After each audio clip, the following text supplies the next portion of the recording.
Pemirsa, kita awal informasi pagi ini di mana 4 orang luka berat usai ditabrak sebuah minibus di Jelambar Grogol, Petamburan, Jakarta Barat. 3 di antaranya korban merupakan anak di bawah umur.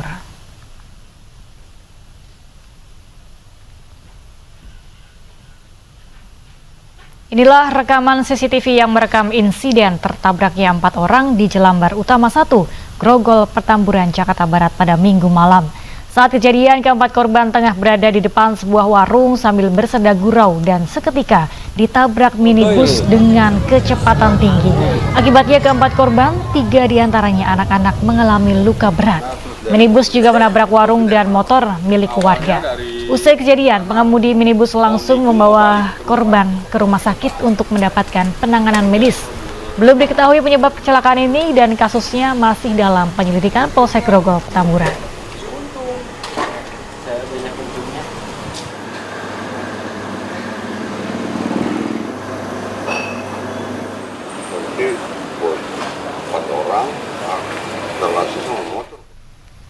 Sementara itu, sebuah bus mikro mengalami kecelakaan tunggal di jalur wisata di Purbalingga, Jawa Tengah.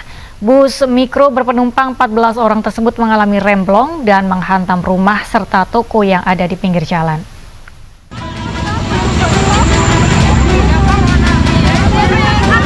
Peristiwa laka lantas tunggal menimpa sebuah bus mikro di Jalan Raya Desa Sangkanayu, Kecamatan Merembet, Purbalingga, Jawa Tengah.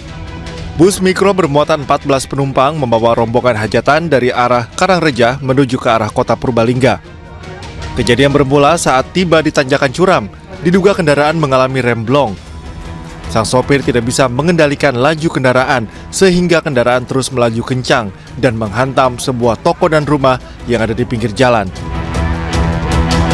Kendaraan baru bisa terhenti usai menabrak rumah dan terguling. Warga pun langsung mengevakuasi penumpang yang masih berada di dalam kendaraan. Dari atas, dari arah Prati sudah remblong. Setelah itu kejadian di sini merasa tidak bisa ditahan remnya, akhirnya menumpuk rumah adik saya. Pertama mungkin supir sudah usaha sampai itu rumah kapak durian di Robo. 5 orang penumpang mengalami luka-luka, seluruh korban dilarikan ke puskesmas terdekat, dan 2 orang lainnya dirawat di sebuah rumah sakit.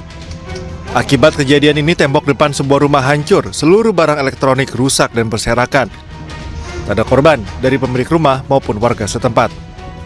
Kasus ini masih dalam penanganan Satlantas Polres Purbalingga. Dari Purbalingga, Jawa Tengah, Catur Edi Purwanto, iNews melaporkan. Jenazah pemilik kandang yang menjadi korban longsor di Blitar akhirnya berhasil ditemukan setelah 8 hari pencarian. Total 3 warga meninggal tertimbun longsor tebing setinggi 40 meter di Kecamatan Kesamben, Kabupaten Blitar.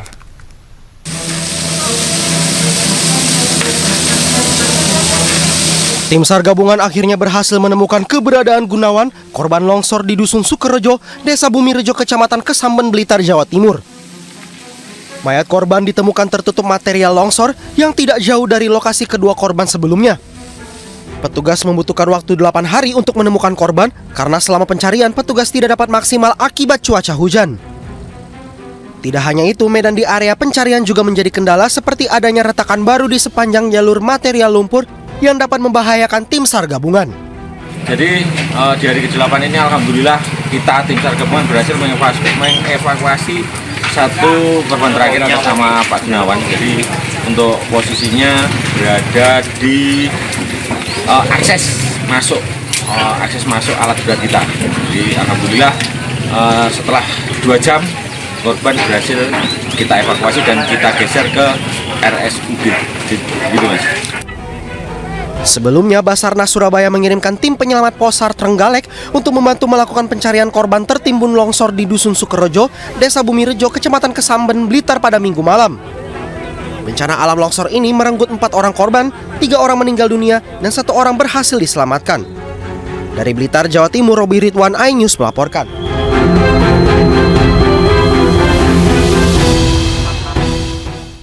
Petugas membubarkan aksi balap liar yang dilakukan sekelompok pemuda di kawasan Jalan Murjani, Kota Palangkaraya, Kalimantan Tengah. Seorang joki balap liar yang diduga mabuk melawan petugas saat akan diamankan.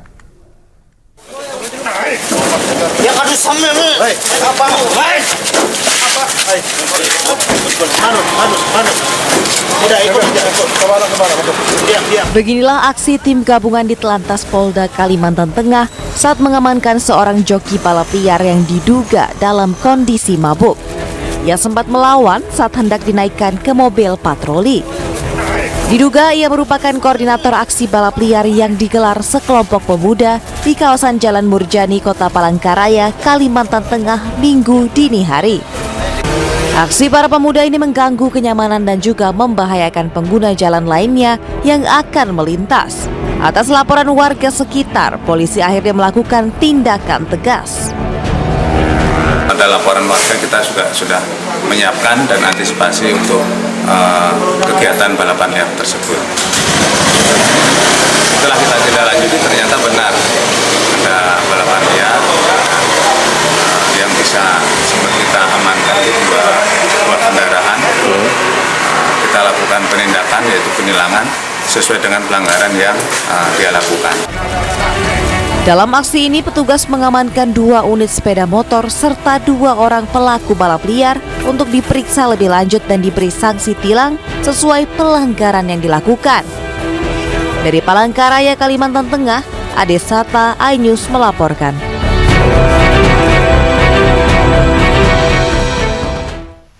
Pemirsa, sebuah tambang emas ilegal diterjang longsor di Bone Bolango, Gorontalo. Akibatnya 5 orang tewas dan hingga kini tim SAR gabungan terus melakukan upaya pencarian pada korban yang diduga masih tertimbun.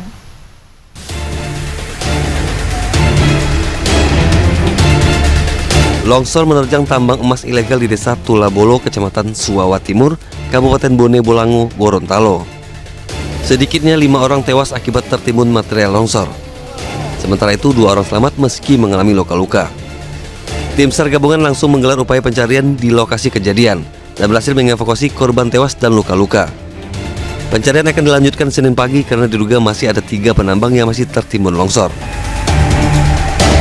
Kami akan melaksanakan operasi SAR dengan secara manual karena di atas belum bisa diakses oleh alat berat. Karena mengingat medan yang cukup sulit untuk dilalui sama alat berat, jadi satu-satunya kami akan melaksanakan pencarian dan evakuasi korban dengan secara manual. Medan yang sulit diakses menjadi salah satu kendala dalam upaya evakuasi. Selain akibat penambangan ilegal, diduga longsor juga dipicu hujan deras yang mengguyur wilayah Bone Bolango sejak Sabtu malam. Dari Gorontalo, Nur Faizi Lasahan, iNews melaporkan.